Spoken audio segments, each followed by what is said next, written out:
दुख दर्द भाव के सब मिटे सतगुरु चरण नित से।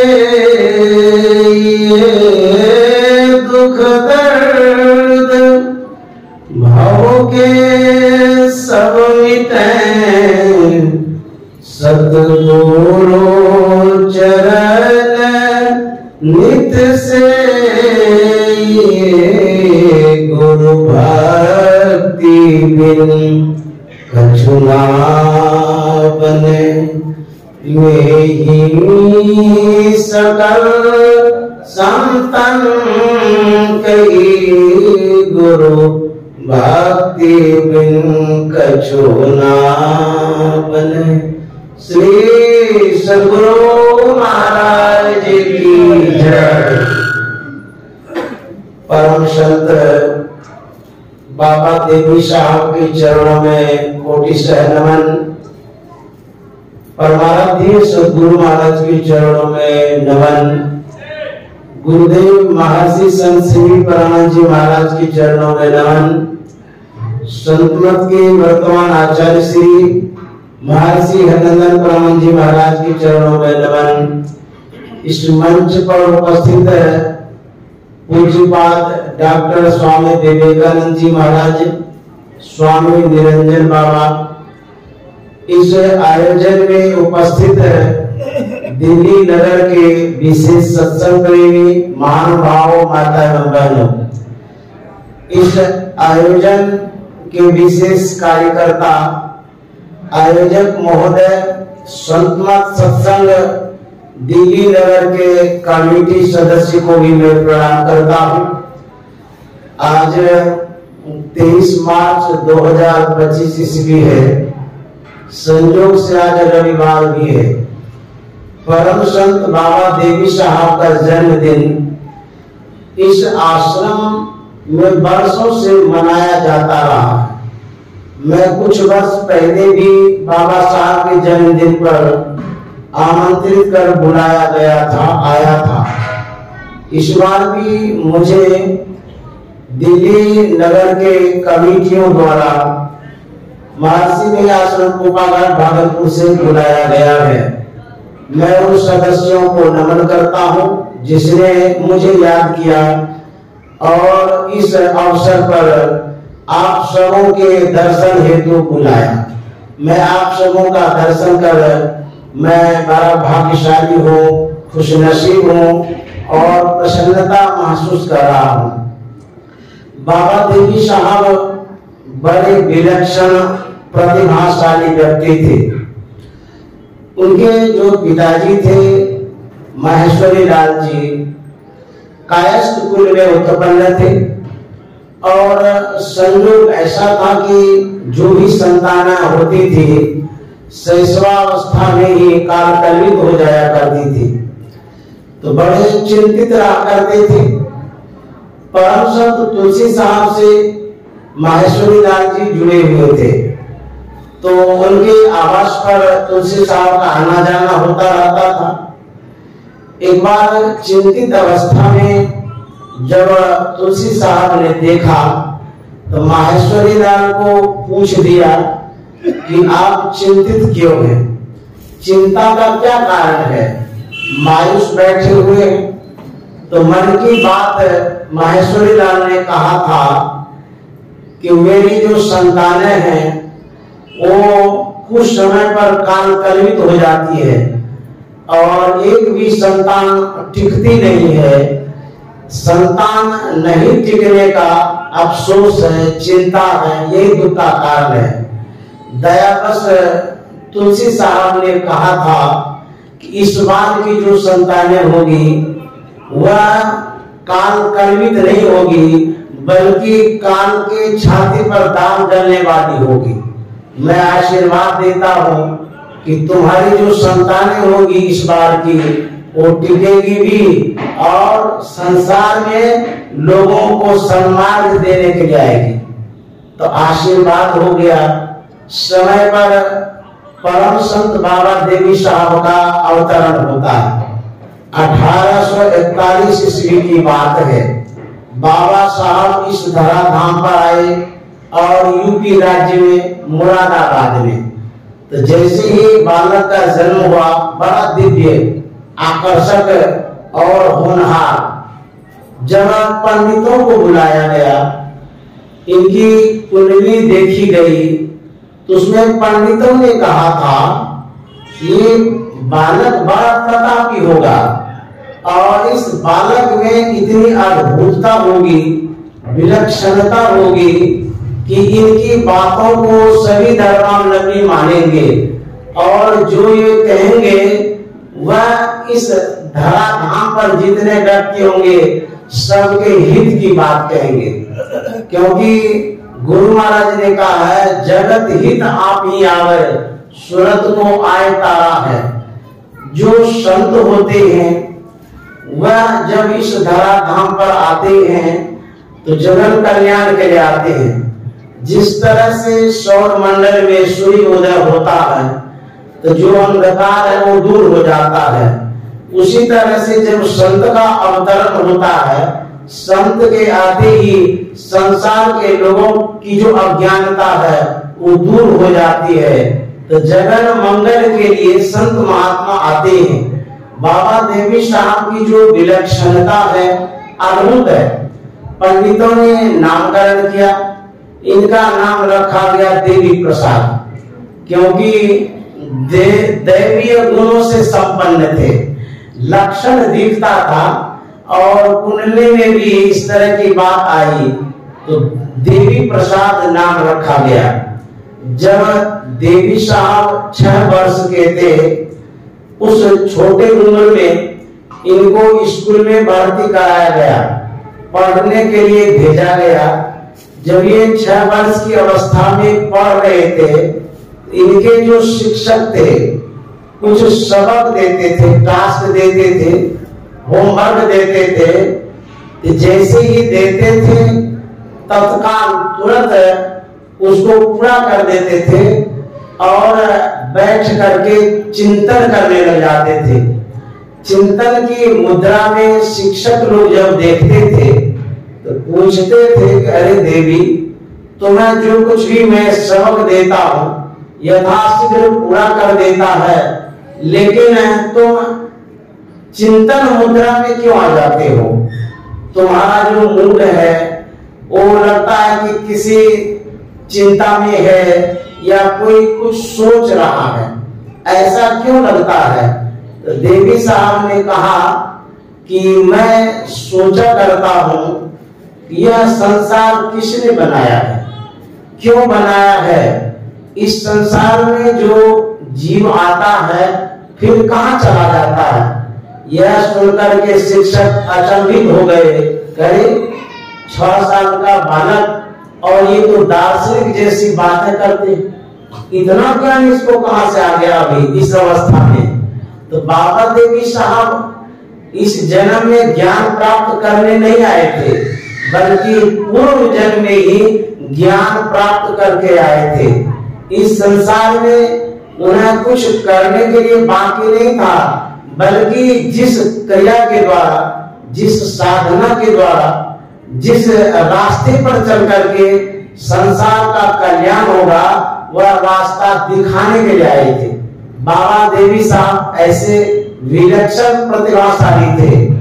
और एक बार की बात है, इनके परिजन ले गए देवी मंदिर में, जैसा कि आप पहले सुन रहे थे पूज्य बाबा से। देवी मंदिर में जिस मंदिर में गए वहां बलि प्रथा दी जाती थी। बलि प्रथा थी अर्थात कत्ल किया जाता था, बकरे की बलि दी जाती थी।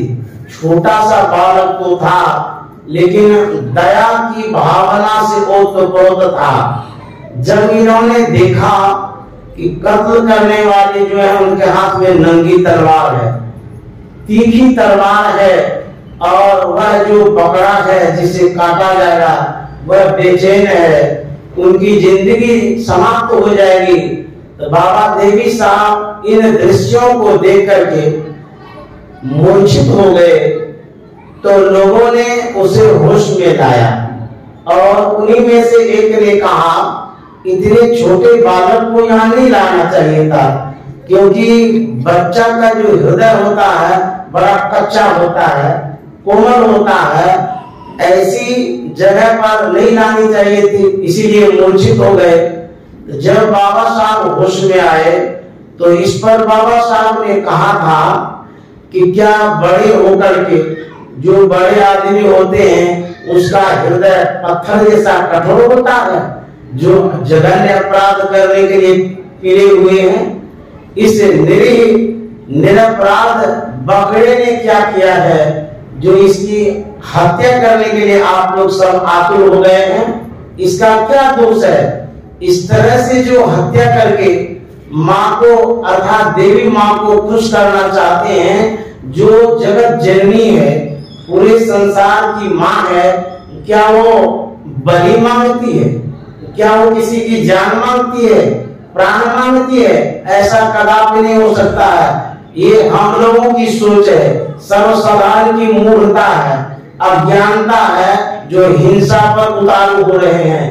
इस तरह से हिंसा नहीं करनी चाहिए थी। और इन बातों का जो प्रभाव पड़ा, वहां के पुजारियों ने जो बलि दे रहे थे उनके मन पर ऐसा प्रभाव पड़ा कि वो बलि देना छोड़ दिए, और जो बलि प्रथा चली आ रही थी वर्षों से, उसको भी वो लोग प्रतिज्ञा करके बंद कर देते हैं और सदा के लिए उस मंदिर में बलि प्रथा ही समाप्त हो जाती है। ऐसे संत जिन्होंने ज्ञान दिया, सन्मान बताया, सही दिशा निर्देश दिया, हमारे परम संत बाबा देवी साहब थे। आगे एक और प्रसंग ये है कि बाबा देवी साहब को उनके परिवार वाले ले गए दयानंद सरस्वती के पास दर्शन कराने के लिए, भेंट कराने के लिए, क्योंकि साधु महात्मा का जब दर्शन होता है, चाहे बच्चे करें या बूढ़े करें, कोई भी करें, उस दर्शन से परम लाभ होता है।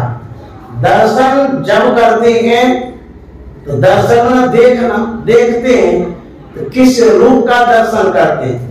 तो संत का जो रूप होता है वो पवित्र रूप होता है, पूजनीय रूप होता है, प्रणवीय रूप होता है। तो संत महात्मा का जब दर्शन करते हैं तो आपके जीवन में अद्भुत परिवर्तन होता है, लाभ मिलता है। तो बाबा देवी साहब जब गए दयानंद सरस्वती के सानिध्य में, दयानंद सरस्वती ने बातचीत की, बच्चों में बड़ी विलक्षणता पाई। तो दयानंद सरस्वती पूछ दिए बाबा देवी साहब से, आप किस इष्ट को मानते हैं? तो छोटे तो थे लेकिन संस्कारी थे। बाबा देवी साहब ने कहा, मैं एक ईश्वर को मानता हूं। उन्हें दयानंद सरस्वती ने पूछा था, वह ईश्वर कहाँ रहता है, कैसा है? तो बाबा देवी साहब ने कहा था, वह बड़ा से बड़ा है और छोटा से छोटा भी है, वह सब व्यापक है, हम सबों के उर्पुर में भरपूर है, सब के अंदर में है। बड़े खुश हो गए थे और उन्होंने आशीष दिया, आशीर्वाद दिया कि बच्चा होनहार है और ज्ञानी भी है, अद्भुत ज्ञान इनके अंदर में समाहित है। सही में संतों ने कहा, बड़ा ते बड़ा छोट सब ही थे। वह ईश्वर बड़ा भी है, छोटा भी है और सर्वव्यापक भी है, सबके अंदर में है। एक बालक ईश्वर से संबंधित जिज्ञासाओं का समाधान कर देता है। बड़े बड़े विद्वानों के बीच में जाकर के इन्होंने जो धर्म का प्रचार प्रसार किया, धर्म का जो झंडा गाड़ दिया, यह अद्भुत काम बाबा देवी साहब ने किया है। जब 14 वर्ष के बाबा देवी साहब हो गए थे, इनकी माँ और इनके पिताजी संसार से चल बसे थे। तब इनके मन में नश्वरता का भान होता है, इनके मन में वैराग्य होता है, यह संसार छूटने वाला है, यह संसार एक दिन समाप्त हो जाएगा। अतः इस संसार से पार होने का उपाय ढूंढना चाहिए, अर्थात साधन भजन करना चाहिए। तो बाबा देवी साहब के जो परिवार वाले थे वो शालिग्राम साहब से जुड़े हुए थे, जो राधा स्वामी मठ के द्वितीय आचार्य थे, सदगुरु थे। तो इनको बाबा देवी साहब को उनके पास ले गए और इनकी जो बातें थी सभी बातों को बाबा देवी साहब के विषय में इनके जो परिवार वाले थे बताते हैं कि ये अब बैरागी जीवन, साधु में जीवन, सन्यासी में जीवन बिताना चाहते हैं। ये घर परिवार में नहीं जाना चाहते हैं। इनका जो मन है वैराग्य में है और ये शादी विवाह भी नहीं करना चाहते हैं। बाल ब्रह्मचारी रह करके साधना में, सत्संग में जीवन बिताना चाहते हैं। अतः आप इन्हें रख लीजिए, इनका आप मार्गदर्शन करिए। तो बाबा देवी साहब को शालिग्राम साहब रखे थे और शालिग्राम साहब ने कहा था कि संतमत का जो उसूल है, जो नियम है, कानून है, वह यह है कि स्वावलंबी जीवन बिताना होता है। जिस रोजगार को करते हैं, जिस घर परिवार में रहते हैं, जहां जिस स्थिति में आप हैं वहीं रह करके साधना और स्वावलंबी में जीवन बिता सकते हैं। तो शालिग्राम साहब ने कहा था कि मैं पोस्ट ऑफिस में काम करता हूँ, नौकरी है हमारी, आपको भी नौकरी लगा देता हूँ और इसी में काम करिए और स्वावलंबी जीवन बिताते हुए साधना में जीवन बिताइए। तो बाबा देवी साहब को पोस्ट ऑफिस में काम लगा दिया गया था। उन दिनों एक रुपया पर डे दिया जाता था और 30 रुपया महीना मिलता था। 30 रुपये महीने पर बाबा देवी साहब काम करने लगे और सत्संग भजन भी करने लगे। होते होते 30 वर्षों तक लगभग बाबा देवी साहब पोस्ट ऑफिस में काम किए, स्वावलंबी जीवन बिताए। उसके बाद बाबा देवी साहब के मन में और भी वैराग्य हो गया कि अब यहाँ से दूर दूर तक इस ज्ञान का प्रचार प्रसार होना चाहिए। और तब तक में भरण पोषण के लिए बहुत सारा रुपया हो गया था। तो बाबा देवी साहब सब रुपयों को एकत्रित कर एक व्यापारी के पास गए जो बंशीधर नाम करके था। उनसे कहा कि ये रुपया आप रख लीजिए और मुझे जो जरूरत है उसकी आपूर्ति के लिए इसी में से कुछ दिया करिए। तो उनको सब रुपया दे दिया। बंशीधर व्यापारी थे, उन्होंने उस रुपयों को लगा दिया कारोबार में और उससे जो इंटरेस्ट आ रहा था, सूद आ रहा था, उसको 30 महीना रुपया बाबा देवी साहब को देने लगे। तो बाबा देवी साहब का काम चलने लगा, खाना पीना सब होते रहता था। अब प्रचार प्रसार के लिए बाबा देवी साहब दूर दूर तक जाने लगे। कश्मीर गए, पंजाब गए, बिहार गए, यूपी में सभी जगह प्रचार प्रसार करने लगे। तब तक में संत मत के महान पुरोधा, संत मत के महान पुरुष संत सदगुरु महर्षि में परमानंद जी महाराज बाबा देवी साहब को खोज रहे थे कि ऐसे महान पुरुष कहाँ मिलेंगे जिनसे नारानुसंधान की क्रिया लेकर के हम अपने जीवन को धन्य धन्य कर सकेंगे।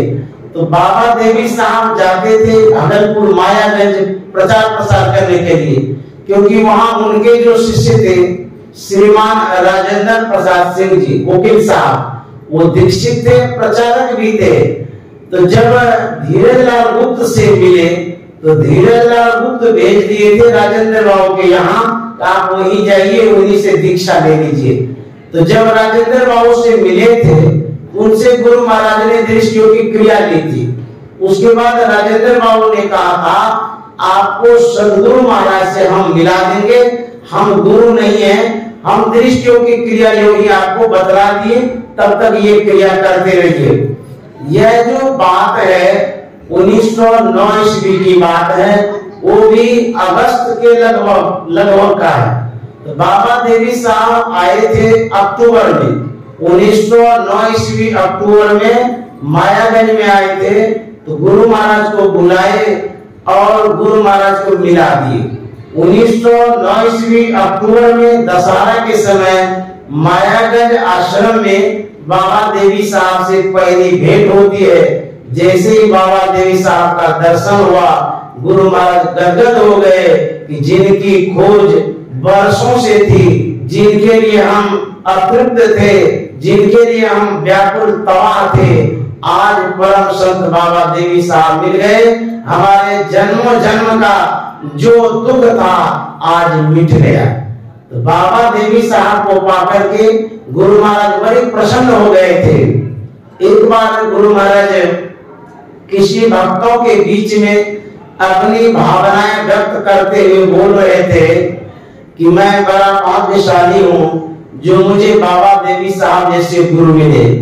उसी भक्तों में से एक विद्वान व्यक्ति उठ खड़े हुए और गुरु महाराज की बातों पर प्रतिक्रिया करते हुए बोल बैठे कि गुरु महाराज, आप कहते हैं मैं भाग्यशाली हूँ, मैं आपसे भी विशेष भाग्यशाली हूँ। तो गुरु महाराज ने पूछा था सो कैसे? तो उस सज्जन ने कहा था कि आपको बाबा देवी साहब जैसे गुरु को खोजते खोजते खोजते बड़ी परेशानी हुई, तब आपको गुरु महाराज बाबा देवी साहब मिले तो आप अपने को भाग्यशाली कहते हैं, और मुझे आपके जैसे गुरु को खोजने में कोई परेशानी नहीं हुई, इसीलिए मैं आपसे भी विशेष भाग्यशाली। ऐसे सदगुरु जो गुरु महाराज मिले, अद्भुत। एक बड़ा ही पवित्र प्रसंग है। जब गुरु महाराज संतमत से दीक्षा लेना चाहते थे तो गुरु महाराज ने एक पत्र लिखा रामदास को, जो बाबा देवी साहब के शिष्य थे, वो बिहार के ही थे। तो बाबा देवी साहब के साथ पंजाब में सत्संग कर रहे थे। तो धीरजलाल गुप्त ने कहा था आप पत्र उनको लिख दीजिए। बाबा देवी साहब के शिष्य को पत्र लिख दिए।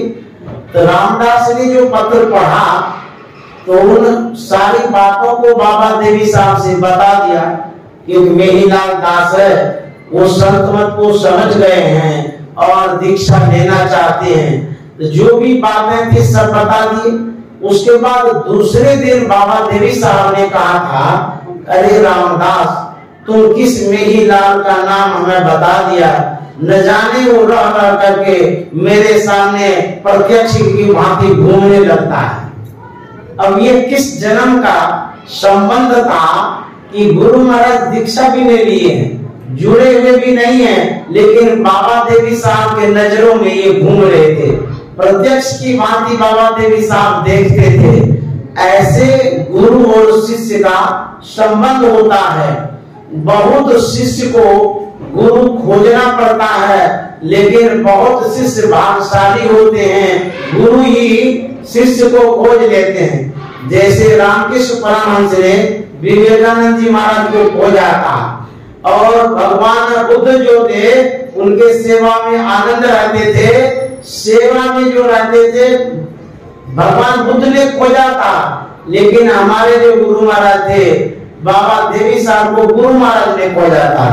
इस तरह से गुरु और शिष्य को खोजने की परंपरा वर्षों से चली आ रही है। तो ऐसे हमारे गुरु महाराज थे और बाबा देवी साहब थे। जब बाबा देवी साहब ने दीक्षा दिया था, नादानुसंधान की क्रिया 1912 ईस्वी में दिया था। 1912 ईस्वी में नादानुसंधान की क्रिया प्राप्त कर गुरु महाराज कृतकृत हो गए थे, और बाबा देवी साहब के सानिध्य में गुरु महाराज बराबर आते जाते रहते थे। तो जब गुरु महाराज पहली बार बाबा देवी साहब के सानिध्य में गए तो बाबा देवी साहब ने पूछा था कि लाला, तुम पहले किस मत में थे? तो गुरु महाराज ने कहा था मैं पहले दरिया पंथ में था। तो बाबा देवी साहब ने कहा था तू पहले दरिया पंथ में था, अब तुम समुद्र मत में आ गया है। यह जो संत मत है समुद्र मत है। सभी धर्म संप्रदाय रिलीजन का यहाँ पर मिलन होता है, समागम होता है। जैसे समुद्र में सभी नदियां मिलकर के एक हो जाती है, ठीक उसी तरह से जितना धर्म है, संप्रदाय है, सभी का समागम संत मत में हो जाता है। यह समुद्र मत है और सर्वधर्म समन्वय मत है। बाबा देवी साहब ने यह पूछा था कि लाला तू तो साधु बन गया है, अपनी जीविका कैसे चलाएगा, जीवन यापन कैसे करेगा?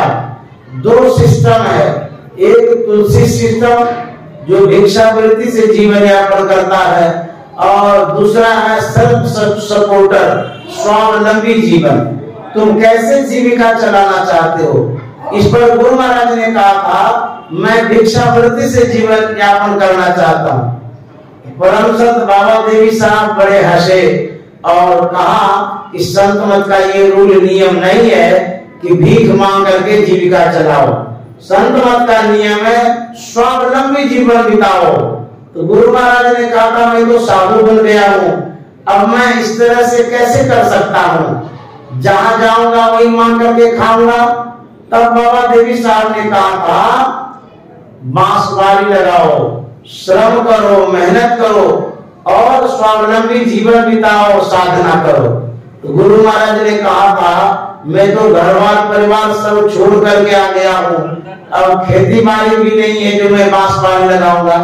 बोले कि जाओ पिताजी के यहाँ कुछ जमीन लेकर के उसमें बाड़ी लगाना, बांस केला आदि जो भी होगा लगाना और उससे अपना जीवन यापन करना। तो गुरु महाराज ने कहा था मेरे पास तो पैसा भी नहीं है जो मैं बांसबारी लगाऊंगा। तब बाबा देवी साहब ने कहा था मैं 80 रुपया देता, तुम जाकर के इससे काम करो और इसी से अपनी जीविका चलाना। तो गुरु महाराज ने कहा तो गुरु का ऋण हो जाएगा, गुरु ऋण रहा सोच बरजिए के। तब बाबा देवी साहब ने कहा था जब तुमको हो जाएगा तब मुझे लौटा देना, वापस कर देना। तब गुरु महाराज आए थे और परिश्रम करके बांसबारी लगाए थे और अपने से मेहनत करके अपना जीवन यापन करते थे। गुरु महाराज जब बाबा देवी साहब के सानिध्य में जाते थे तो बड़ी सेवा करते थे, भोजन बनाने का काम और अपने हाथ से जो भी सत्संग प्रेमी होते थे उनको खिलाने का काम, सब काम अपने से करते थे। कितने मेहनती थे। गुरु महाराज के हाथ में चेहरा पड़ गया था खुरपी कुदाल चलाते चलाते, और जो बांसबारी पटाते थे कंधे पर जो पानी ढोते थे कंधे में ठेला पड़ गया था। इतने मेहनती गुरु महाराज थे। और बाबा देवी साहब का भोजन बनाया करते थे। एक बार का बड़ा ही पवित्र प्रसंग है, बाबा देवी साहब का भोजन बना करके गुरु महाराज दिए खाने के लिए। संयोग से उस दिन दाल में डबल नमक पड़ गया था। तो बाबा देवी साहब जब खाए तो बड़ाई करने लगे कि लाला आज जो तुमने दाल बनाई बड़ी मीठी, बड़ी अच्छी, बहुत अच्छी दाल है। तो गुरु महाराज बड़े खुश हो गए, प्रसन्न हो गए कि बड़ाई कर रहे हैं।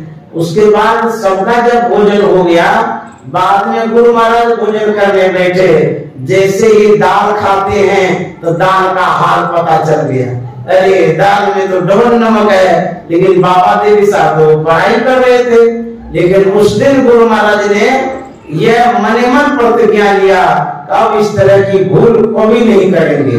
तो ऐसे थे बाबा देवी साहब और उनकी सेवा में इस तरह से हमारे गुरु महाराज लगे रहते थे। तो बाबा देवी साहब ने जो मोक्ष प्राप्ति का साधन है दो ही बतलाया है, दृष्टि योग और नादानुसंधान, यही क्रिया है। और बाबा देवी साहब 19 जनवरी 1919 ईस्वी को शरीर छोड़े थे। उसके पूर्व एक सत्संगी ने पूछा था आप तो संसार से जा रहे हैं, कुछ अंतिम उपदेश दे दीजिए। बाबा देवी साहब ने यही कहा था दुनिया वहम है, अभ्यास करो। जो दुनिया है क्षणभंगुर है, छूटने वाली है, और जो ध्यानाभ्यास है, जो अभ्यास है इसको करिए, यही साथ जाएगा। तो बाबा देवी साहब इस संसार में कुल 78 वर्षों तक रहे। 78 वर्षों में संत मत को उन्होंने खड़ा कर दिया और संत मत को संचालित करने के लिए एक सुयोग्य शिष्य सदगुरु महर्षि में ही ब्रह्मा जी महाराज को ठोस कर दिया। और बाबा देवी साहब ने कहा था कि लाला, संत मत में तुम्हारे जैसा प्रचारक और कोई नहीं है, तुम संत मत में सबसे विशेष प्रचारक हो। इस तरह से बाबा साहब का आशीर्वाद मिला और बाबा देवी साहब ने संत मत का पूर्ण ज्ञान गुरु महाराज को दिया। तो गुरु महाराज ने अपने पद्यों में कहा था, संतान मत भेद प्रचार किया, गुरु साहब बाबा देवी ने संतान मत भेद प्रचार किया। ऐसा गुरु महाराज क्यों कहे? इसलिए गुरु महाराज अपनी स्थिति को बताते हैं। मेरी स्थिति ऐसी थी, कैसी थे? अंधे बने फिरते बाहिर, अंतर पथ भेद न थे जाहिर। थे अंधे बने फिरते बाहिर, अंतर पथ भेद न थे जाहिर। हम बोधि बुझाए सुझाए दिया, किसने? गुरु साहब बाबा देवी ने संतान मत भेद प्रचार किया। इन्हीं शब्दों के साथ वाणी में विराम। और परम संत बाबा देवी साहब के जन्मदिन पर उनके चरणों में कोटिशः नमन और मैं श्रद्धांजलि अर्पित करते हुए आप लोगों को भी बहुत बहुत धन्यवाद देता हूँ। इस पाली में मेरे पास जो समय निर्धारित किया गया था उतनी देर मैंने सेवा की। श्री सद्गुरु महाराज की जय।